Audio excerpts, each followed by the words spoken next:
네, 안녕하세요 여러분. 수학교육컴공 복전생의 수학 채널 수튜브입니다. 미적분학 2강에서는 함수의 극한에 대해서 다뤄볼까 해요. 지난 시간에는 우리가 극한의 엄밀한 정의에 대해서 살펴봤었어요. 물론 이게 해석학 강의는 아니니까 계속해서 그렇게 엄밀하게 미적분까지 다 해석학적으로 해석을 할 필요는 없겠지만 적어도 극한까지는 조금은 엄밀하게 보고 싶어서요. 그런 엄밀한 부분들이 필요 없으신 분들은 조금씩 스킵하시면서 들으시면 될 것 같고요. 필요하신 분들은 좀 집중해서 한번 들어보세요. 일단 지난 시간에 엄밀한 정의를 다루긴 했으니까 이번 시간에는 한번 간단한 정의로 한번 시작을 해볼까요? 일단은 이렇게 리미트 x가 a로 갈 때 fx가 l이다 라는 말은 무슨 말인가요? 엡실론 델타 논법 말고 그냥 우리가 일상적으로 고등학교 때 배웠던 정의로 한번 생각을 해보시면, 일단 이 fx는 어디서 정의가 되어야 하나요? 그쵸, a의 빠진 근방에서 정의가 된 함수여야 하죠. 빠진 근방이라는 것은 1강을 보시면 알 수가 있고요. 쉽게 말해서 a를 포함하지 않는 열린 구간이라는 거예요. 그래서 결국 이런 조건 하에서 이렇게 쓴 기호의 의미는 무엇이죠? 그쵸, x가 a로 충분히 가깝게 다가갈 때 fx도 l로 충분히 가깝게 다가간다는 뜻이죠. 그리고 이때 l을 x가 a로 다가갈 때 fx의 극한값이라고 하는 거죠. 한번 예제를 통해서 설명을 드리는 게 더 재밌을 것 같아요. 이런 문제들 고등학교 때 많이 풀어보셨을 거예요. 극한은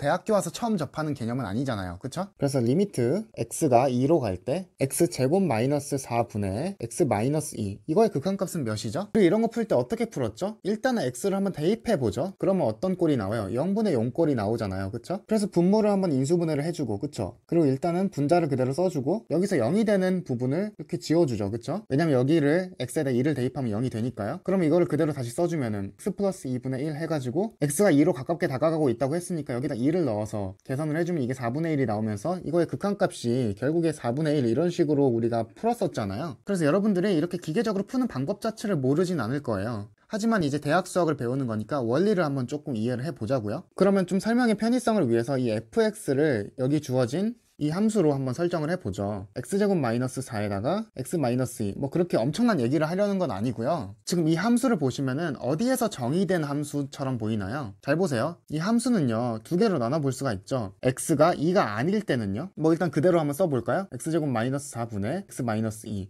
라고 쓸 수가 있지만, x가 2일 경우에는 어떻게 되죠? 아까 x에 2를 집어넣어서 결과를 확인한 것과 같이 0분의 0꼴이 나온단 말이에요. 그런데 어떤 숫자를 0으로 나누는 것은 정의가 되지가 않죠. 그래서 이 함수는 x가 2일 때는 정의되지 않죠. 그런데 여러분 생각해보세요. 여기가 지금 x가 2가 아니라고 했으니까 어쨌든 이거를 다시 한번 인수분해해서 써보면은 이런 식으로 쓸 수 있잖아요. x-2, x 플러스 2, 이거 분의 x-2죠. 그래서 결론적으로 이 x-2를 이렇게 약분을 할 수가 있죠. 왜냐면은 우리는 x가, 그쵸, 2가 절대 아니라는 것을 알고 있기 때문에 가능한 거죠. 무슨 말인지 알죠? 이게 2가 아니라는 뜻은 x-2가 0이 아니라는 뜻이고, 어쨌든 0이 아닌 숫자니까 약분을 할 수가 있는 거잖아요. 그래서 결국엔 그 모양이 어떻게 나와요? x 플러스 2분의 1, 이런 식으로 나오는 거죠. 그래서 사실 해석학적으로 좀 얘기를 해야겠지만 그냥 간단히 생각만 해봐도 어쨌든 x가 2로 가깝게 다가가고 있는 중이지 2인 것은 아니잖아요. 그렇기 때문에 이 리미트 x가 2로 다가갈 때 fx라는 것은 결국에 다시 말해서 어차피 x가 2가 아니라는 조건이 있기 때문에 어떻게 쓸 수 있다는 거예요. 리미트 x가 2로 다가갈 때, 그쵸, x 플러스 2분의 1이라고 써도 상관이 없다는 거죠. 무슨 말인지 알겠죠? 그렇기 때문에 여기다 2를 대입해서 4분의 1이 나올 수밖에 없는 거죠. 이런 식으로 이제 간단하게 생각을 하셔도 되고요. 조금은 엄밀하게 보여드릴까도 싶은데요. 이렇게 한번 생각해 볼까요?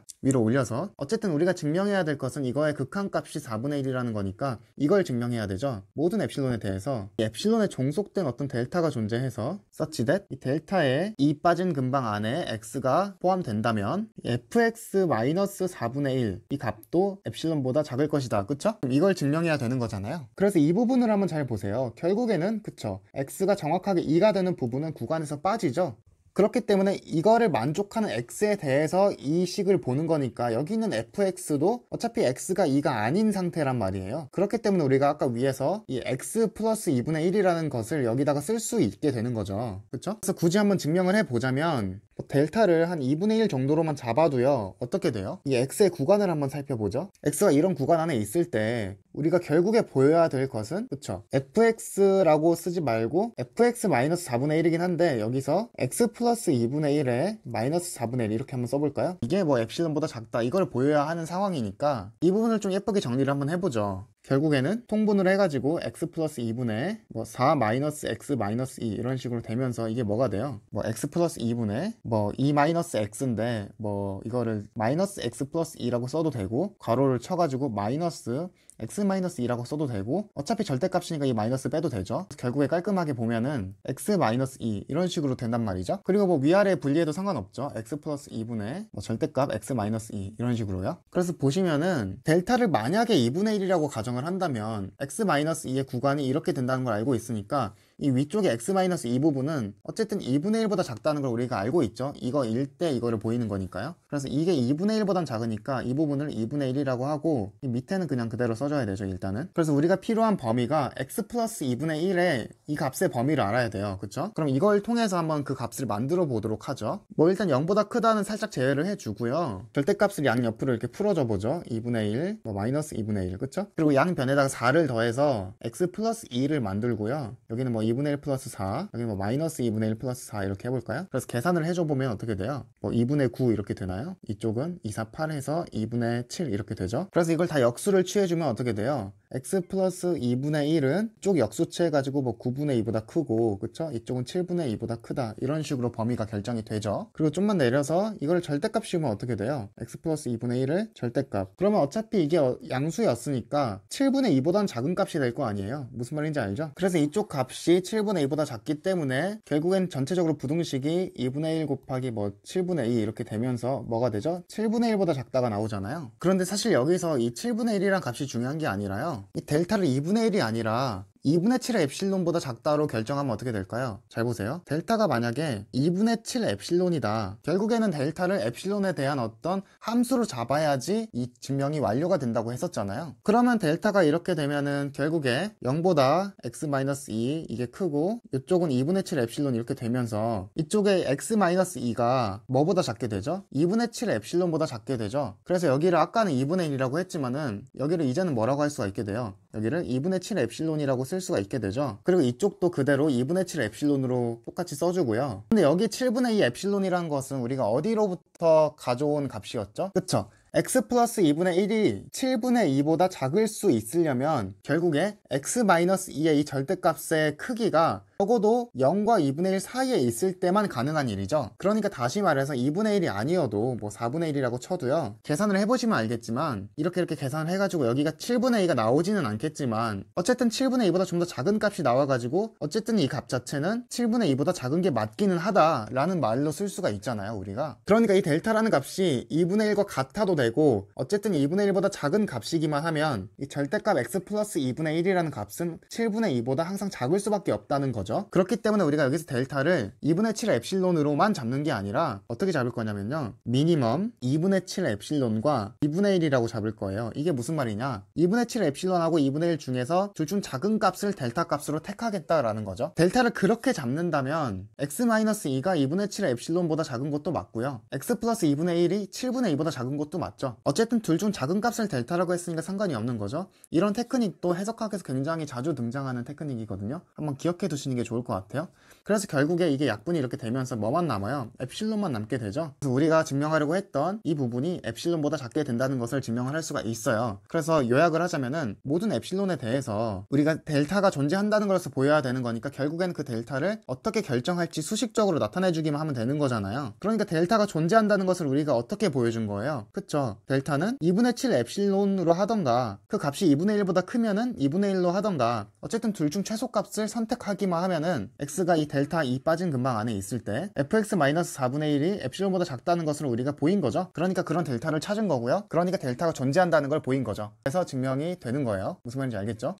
그럼 다음으로 삼각함수에 대해서도 한번 알아보도록 할까요? 이런 거 한번 볼까요? 이게 초월함수 미적분에 대해서 고등학교 때 배워보신 분들도 있고 아마 아닌 분들도 있을 거예요. 지금은 교육과정이 어떤지 잘 모르겠지만 제가 고등학생 때는 일단 문과는 안 배웠었던 것 같거든요. 그래서 뭐 x분의 sin x 요거의 극한값을 한번 얘기해 보려고 하는데요. 일단 이거는 결론부터 말하자면 1이 나와요. 이걸 이제 간단하게 한번 증명이나 해볼까 싶어서요. 원으로 한번 시작을 해보죠. 그래서 좀 확대를 한 다음에 이게 반지름의 길이가 1인 원이라고 한번 가정을 해보고요. 여기는 이제 직각 직각이고 여기 만나는 점에서 수직으로 내려볼게요. 그래서 뭐 여기 길이는 1이고 이쪽도 뭐 1이고 이쪽은 탄젠트 x가 되죠. 여기 각도를 x라고 했을 때 그러면 탄젠트 x 이렇게 써주고요. 그리고 이제 여기서부터 여기까지의 길이가 코사인 x가 되잖아요. 혹시나 지금 잘 이해가 안 되시는 분들을 위해서 간단하게만 설명을 해보자면 여기 각도가 라디안 값으로 x라고 했으니까 1분의 탄젠트 그쵸? 밑변분의 높이가 탄젠트인데 밑변이 1이니까 여기 값이 탄젠트 x가 되어야겠죠. 그쵸? 그리고 여기 x를 기준으로 해서 빗변분의 여기 밑변이 코사인인데 여기가 1이니까 여긴 당연히 코사인이 되어야죠. 그쵸? 그렇게 보시면 여기 작은 삼각형 요 삼각형 보이죠? 이 삼각형의 넓이를 한번 구해볼까요? 삼각형의 넓이를 뭐 2분의 1 밑변 곱하기 높이 해도 되지만 또 다른 게 뭐가 있어요. 그쵸? 2분의 1 AB sin 세타라는 공식 들어보셨나요? 간단하게 정리를 해드리자면은 여기 길이가 A고 여기 길이가 B고 그것에 대한 끼인 각 세타가 있을 때 이 삼각형의 넓이는 2분의 1 AB sin 세타다 이런 공식이 있어요. 그래서 이 삼각형의 넓이를 구해보면은 2분의 1 곱하기 코사인 x 곱하기 사인 세타 그러니까 사인 x 이렇게 되겠죠. 그래서 2분의 1 코사인 x 사인 x가 될 거고요. 그리고 이 부채꼴의 넓이를 한번 생각해 볼까요? 여러분 부채꼴의 넓이는 2분의 1 r제곱 세타죠. 그리고 여기를 보시면 이 삼각형보다 이 부채꼴의 크기가 당연히 더 크죠. 그래서 이 넓이보다 클 거고요. 부채꼴의 넓이인 2분의 1 r제곱 세타에서 r은 1이고 세타는 여기 x라고 했으니까 2분의 1 x가 되고요. 그리고 이제 이 큰 삼각형을 보시면은 이 부채꼴보다도 넓이가 크죠. 그래서 보시면은 삼각형의 넓이 밑변 곱하기 높이 나누기 2 그쵸? 그러니까 2분의 1 탄젠트 x죠. 그래서 이 2분의 1을 다 날려주고요. 여러분들 다 아시겠지만은 탄젠트 x는 코사인 x 분의 사인 x인 거 아시죠? 그래서 양변을 다 사인 x로 나눠주면은 여기는 이제 사인 x가 들어가겠죠? 그래서 다시 예쁘게 정리를 해보면 코사인 x 그리고 사인 x 분의 x 이쪽은 코사인 x 분의 1만 남죠? 그래서 가운데를 뒤집어 버리면은 x 분의 사인 x가 되고 이 역수치했으니까 이쪽을 역수치한 게 이쪽으로 가고요. 이쪽을 역수치한 게 이쪽으로 가는데 결국에 구해보면 똑같죠? 코사인을 역수치한 게 이쪽으로 가고요. 이쪽을 역수치한 게 이쪽으로 가가지고 결국엔 어차피 똑같아요. 그래서 보시면은 이 x분의 사인 x라는 값이 이 두 개의 값 사이라는 걸 알 수가 있거든요. 그런데 여기서 한 가지 더 알 수 있는 게 뭐냐면은 사실 x분의 사인 x는 코사인 x분의 1보다 작긴 하지만 조금 더 범위를 좁혀서 x분의 사인 x는 아예 1보다 크기가 작거든요. 이게 왜 이렇게 되는지는 이 그림만 봐도 쉽게 알 수가 있는데요. 여기서 사인 x를 한번 찾아봐요. 사인 x가 어디 있죠? 요 길이가 사인 x 아닌가요? 그쵸? 왜냐면 빗변분의 높이가 사인 x인데 여기가 1이니까 이쪽이 사인 x가 되어야죠. 그리고 여기서 x는 뭔가요? 여기 각도이긴 하지만 또 다르게 말하면은 여기 호의 길이가 x죠. 왜냐면 이게 지금 반지름의 길이가 1인 단위원이잖아요. 그리고 라디안의 정의 자체가 애초에 r분의 l이 되기 때문에 여기서 r이 1이라면은 어차피 라디안 자체가 호의 길이랑 같은 값을 가지게 되잖아요. 그쵸? 무슨 말인지 알죠? 그래서 이 sin x와 x의 길이를 그냥 손쉽게 비교를 할 수가 있는데요. 각도 x가 뭐 90도만 안 넘어간다면 그쵸? 여기서 왔다 갔다 하는 애라면 어차피 이 지점에서 시작해서 직선으로 오는 게 짧겠어요? 아니면 곡선으로 틀어서 오는 게 짧겠어요? 당연히 직선이 짧죠. 그러니까 sin x보단 x가 항상 더 크단 말이에요. 그러니까 작은 거를 큰 걸로 나누고 있으니까 당연히 1보다 항상 작죠. 그쵸? 그리고 이쪽은 뭐 코사인 x보다 크다. 이거는 그냥 위에서 그대로 가져온 거고요. 그래서 우리가 x분의 sin x의 범위를 이렇게 간단히 볼 수가 있는데요. 그렇기 때문에 어차피 이제 x가 0으로 가깝게 다가가고 있는 상태니까 이 각도가 0에 가깝게 계속 줄어들고 있다는 거잖아요. 그러니까 우리가 sin x랑 x랑 길이 비교할 때도 90도 이상 안 넘어갈 수 있었던 이유가 어차피 뭐 0 근처에서 보는 거니까 뭐 이렇게 각도가 되게 예각일 대로 생각을 해도 되는 거잖아요. 그래서 어쨌든 0으로 갈 때 코사인 x는 어차피 1로 다가가니까 1과 1 사이에 끼인 얘는 그쵸 조임 정리에 의해서 어차피 1이 될 수밖에 없다. 뭐 조임 정리라고도 하고 뭐 샌드위치 정리라고도 하고 여러 가지 이름이 있는데 저는 조임 정리라고 부르는 편이에요. 조여지는 느낌이잖아요. 그쵸? 뭐 이렇게 하면은 그냥 직관적인 증명이고요. 이걸 또 엡실론 델타 논법을 사용한다면은 뭐 이렇게 할 수 있을 것 같아요. 우리가 증명을 해야 되는 게 어쨌든 모든 엡실론에 대해서 어떤 델타가 존재해가지고 such that 이 x가 0으로 가깝게 다가가고 있는 거니까 이게 델타보다 작을 때 그쵸? 이 x분의 sin x가 1로 가깝게 다가간다라는 거를 이렇게 증명을 해야 되는 거잖아요. 그러면 여기서 나중에 코사인 값이 음수가 나오면은 조금 골치 아파지니까 델타를 조금 작은 값으로 가정을 해볼게요. 그러니까 코사인 값이 음수가 나오지 않을 만한 한 4분의 1 정도로만 가정을 해도요. 델타가 지금 4분의 1이라고 가정을 하면은 어쨌든 여기 식에서 1과 x분의 sin x의 차잖아요. 그쵸? 그런데 어차피 x가 이런 구간 안에 있다면은 코사인은 어차피 항상 양수죠. 그쵸? 코사인 그래프는 이런 식으로 그려지니까 마이너스 4분의 1부터 뭐 4분의 1까지는 어차피 코사인은 양수의 값을 가지니까요. 여기서 볼 때 어쨌든 0보다 크다고 할 수가 있고요. 그러니까 얘도 지금 양수라고 할 수가 있고 이 두 개의 차이는 어떤 거보다 작을까요? 이 두 개의 차이는요, 결국에는 x분의 sin x 마이너스 1, 요게 1 마이너스 코사인 x보다는 작겠죠? 왜냐면은 수직선을 살짝만 그려봐도 0이 여기 있고 뭐 1이 여기 있고 뭐 코사인 x가 한 이 정도 있다고 칠 때 어쨌든 코사인 x보다 얘가 더 크니까 뭐 대충 이렇게 찍어가지고 x분의 sin x다 이렇게 한다면은 지금 이 둘의 차이가 이 정도 크기잖아요, 그쵸? 근데 1과 코사인의 차이는 지금 얼마나 되죠? 이만큼이죠? 그러니까 당연히 더 크죠, 이쪽이.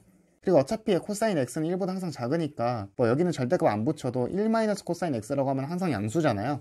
그러니까 이런 부등식이 성립한다는 것 정도는 쉽게 알 수가 있죠. 그리고 1 마이너스 코사인 x는 2배의 사인 제곱 2분의 x라고 할 수가 있죠. 혹시 이거 공식 기억 안 나시는 분들도 쉽게 유도를 하실 수가 있거든요. 이게 삼각함수를 배우다 보면 뭐 다른 건 기억이 안 나도 이런 건 기억나지 않아요? 뭐 싸고 풀고 싸 이런 식으로 외웠었잖아요. 뭐, 마, 심심 이런 식으로 외우는 공식이 있지 않았나요? 그쵸? 기억나시죠? 그래서 이쪽 아래 공식에 의해서 코사인 뭐 2세타는 코사인 세타 코사인 세타 마이너스 사인 세타 사인 세타 이런 식으로 가잖아요. 그러니까 여기서 결국에는 코사인 x는 지금 여기 세타에다가 2분의 1 x를 집어넣은 거예요. 코사인 2분의 1 x 뭐 두 번 쓰는 거니까 제곱 마이너스 사인 뭐 제곱 2분의 1 x 이렇게 되고, 여러분들도 아시겠지만은 사인 2분의 1 x의 제곱 더하기 코사인 뭐 제곱 2분의 1 x 이건 항상 1이 나온다, 이건 아시죠? 그쵸? 사인 제곱 더하기 코사인 제곱은 항상 1이다, 요것도 아셔야 되는 거죠. 그렇기 때문에 여기 코사인 제곱을 좀 사인 제곱으로 바꿔주기 위해서 얘를 이쪽으로 이렇게 이항시켜보면 어떻게 돼요? 결국 코사인 제곱 2분의 1 x는 1 마이너스 사인 제곱 2분의 1 x 이렇게 되고요. 뒤에 남아있는 게 있으니까 2배 이렇게 해주면 되겠죠. 그래서 이쪽 이렇게 이항하고 이항하면은 1 마이너스 코사인 x가 2배의 이 사인 제곱 2분의 1 x라는 거 쉽게 알 수가 있겠죠. 그리고 이제 여기서 뭐냐면은 조금 줄여서 볼까요? 우리가 여기서 아까 x분의 sin x 할 때 sin x하고 x하고 길이 비교했었죠. 어떤 게 크다 그랬어요? x가 더 크다고 했죠. 그런데 물론 이제 이 구간에서 음수 쪽으로 가면은 x가 더 작은 게 아니냐라고 할 수도 있기 때문에 뭐 절대값을 씌워서 생각을 해보죠. 그런데 우리가 여기서 가지고 있는 건 2분의 1 x이기 때문에 2분의 1 x로 한번 생각을 해볼까요? 그러면 이거는 2분의 1 x보다 작을 것이다 이렇게 되는 거고요. 양변을 제곱하면은 뭐 sin 제곱 2분의 x는 이쪽은 뭐 4분의 1 x 제곱이다, 절대값. 그쵸? 근데 어차피 제곱이니까 절대값 빼도 되겠죠. 그쵸? 무슨 말인지 알죠? 그리고 양변에다 2를 곱하면 어떻게 돼요? 약분되면서 2분의 x 제곱만 남잖아요. 그러니까 얘가 지금 2분의 x 제곱보다 작다는 것까지도 알 수가 있잖아요. 그러면 이때 델타를 뭐 루트 2 엡실론 이렇게 잡으면 어떻게 될까요? 물론 여기 4분의 1로 잡았던 것이 있기 때문에 뭐 미니멈으로 잡는 게 조금 더 안전해 보이죠? 미니멈 4분의 1 루트 2 엡실론 이렇게 한번 잡아볼까요? 그래서 모든 엡실론에 대해서 델타를 이렇게만 잡는다면 어떻게 돼요? 결국에 x의 범위가 이렇게 델타로 주어졌을 때 이거는 서치댓으로 표현해야죠. 그쵸? 결국에 x분의 sin x 마이너스 1이 이 과정을 거쳐서 2분의 x 제곱이란 걸 알 수가 있고, 뭐 어차피 제곱이긴 하지만 이 절대값의 제곱이라고 해도 되잖아요. 그러니까 뭐 양변 제곱하고 2분의 1을 나눠보면은 얘는 지금 2분의 델타의 제곱보다 작은 거잖아요. 그리고 델타를 이 둘 중에 작은 값이라고 했으니까 뭐 델타가 만약에 이 값이라고 가정을 하면은 얘보다 커질 수 있겠죠. 그래서 2분의 루트 이 엡실론의 제곱, 결국엔 뭐가 돼요? 그냥 엡실론이 되죠. 이런 식으로 엡실론보다 작다는 것을 보일 수가 있게 되죠. 이게 엄밀한 증명이고요. 어차피 엡실론 델타 논법은 뭐 이런 느낌으로 계속 증명을 하는 거예요. 뭐 다른 것들도 계속 다 다뤄드리고는 싶은데 강의 시간이 너무 길어지는 것 같아서 이번 시간은 일단 여기까지만 하도록 할게요. 여러분들도 평소에 고등학교 때 알고 있었던 그런 뭐 극한이라던가 그쵸? 여러 가지 성질들을 가지고 한번 엡실론 델타 논법을 사용해서 한번 증명도 해보고 하면서 좀 엄밀하게 볼 수 있는 시선을 좀 길렀으면 좋겠어요. 다음 시간에는 좀 더 재밌는 것들도 많이 가져와 보도록 할게요. 강의가 유익했다면 구독과 좋아요도 부탁해요. 그럼 지금까지 수학 채널 소튜브였습니다. 다음 강의에 봬요.